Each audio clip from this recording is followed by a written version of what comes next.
If you guys are looking for a cheap and reliable way to gain your FIFA 23 Ultimate Team coins, then please head over to fifacoin.com. Link will be in the description, and don't forget to use my code Martain for a 5% discount. Hi guys, Martain88 here, and welcome back to another FIFA 23 video. Second upload of the day, and that's because we are having a look at some post-patch tactics. That's right, spent most of the week discussing with some pro players and having a look at myself about how it's affected some of the tactics. Personally, I don't really think that it's changed too much, but I realise that a lot of you would be looking for tactics with the patch in mind. So I've done 3 formations that I've concentrated on. The 4-3-1-2, which I've just done and uploaded. Go back and watch that if you want to. We're going to be looking at the 4-4-2 now, and then tomorrow we're going to be doing the 4-3-2-1. So let's get straight into it and have a look at the 4-4-2. So before we do that, guys, I just wanted to say to you as well that I do offer online coaching. So if you're somebody that's ranging from, say, Division 2 to Division 9 or 10, please feel free to get in touch with me. It can really help you improve your game and have more fun with the game. If you're interested in that, email is martainfifa88@gmail.com. Will also be in the pinned comment. Right, okay, let's get straight into it. So with the 4-4-2, very balanced formation. There's not too many changes here to what it has been previously, to be honest with you. Defensive style still very much balanced. Obviously, in a previous patch, EA had made a couple of changes regarding pressure on heavy touch and possession loss, where it drains your stamina a bit more. So it's kind of pinning us into a corner of having to go on balance. So you need to work on being able to pressurize your opponent yourself. Defensive width, from a personal point of view, I always like that to be quite narrow. I like to be able to push them out wide, and I think a lot of people that want to attack through the middle of the pitch, so don't let them. Let's make it nice and compact. Defensive depth, I've put down to 45 now because I've seen it in some of the coaching sessions that I've done as well the last few days, that some of the more traditional, quicker players, or your explosive players, are now really quite fast.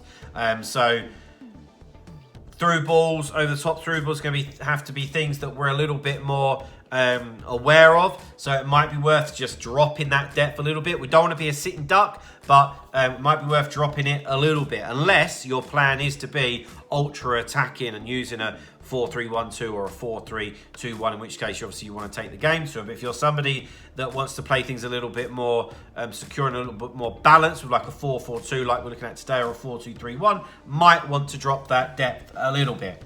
Build-up play, of course it's going to be balanced for a 4-4-2.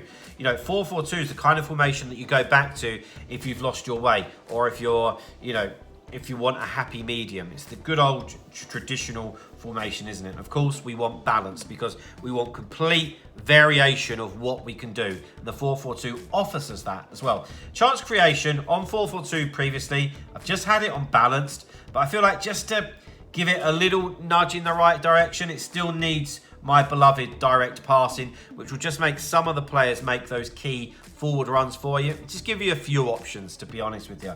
Offensive width, 50. Don't need to change that. 4-4-2 offers plenty of width. Players in the box, 5. Corners and free kicks, always just on 2, to be honest with you. So let's go across for the player instructions. Stay back while attacking. On the entire back 4. This is very common. Nearly every formation that I play anyway, with 4 at the back, is stay back while attacking. However, it is still really good to get the fullbacks involved in the attack. And what's nice with this, if you're driving forward with Hakimi or with Cancelo, you just trigger the run of the winger and he'll take the fullback with him. And that allows you even more space to run into and enter into a midfield area, which will then allow you to play and be an extra person. But I think I still prefer just to have them on stay back while attacking, to know that they're where they're supposed to be. I don't like the thought of my defenders just randomly running off when I don't want them to be honest with you. Right, in the centre of the pitch, we're really looking for like all-rounders here. And I've got Traore and Renato Sanchez at the moment, okay? And you're looking for your box-to-box midfielders. So obviously like a De Bruyne fits into that bracket as well. That kind of ilk of player, you know.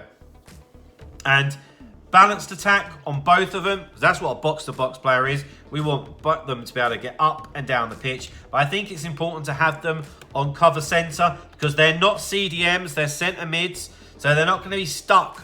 They're not going to be stuck right in front of the two centre backs. But we do want them to be able to hold the middle part of the pitch quite well. So I think it's important to have them cover on centre. Plus, we don't need them drifting out wide, man. We've got 2 full-backs, 2 wingers to do that. So definitely keep them on cover centre, okay? Right, out onto the wings. This is personal preference for me. I would say here that I've got a speedster in Sterling, and then I've got someone a little bit more steady in Jota. I could swap Jota and Simon round, but I like it with this balance. But that's really his personal preference. Anyway, I've got them on comeback on defence, okay? If not, and you've got them on balanced or stay forward, that's a little bit too much of an overkill for me for 4-4-2. If you're using 4-4-2, it's because you want a nice balance. If you wanted to put it on stay forward, you might as well use 4-2-2 in my opinion. So anyway, they'll come back on defence, which will give you 2 solid banks, 8 players behind the ball, which is what you want, which will still leave the front 2 up there, so you've got an outlet, which is why you need, obviously, at least 1 fast striker.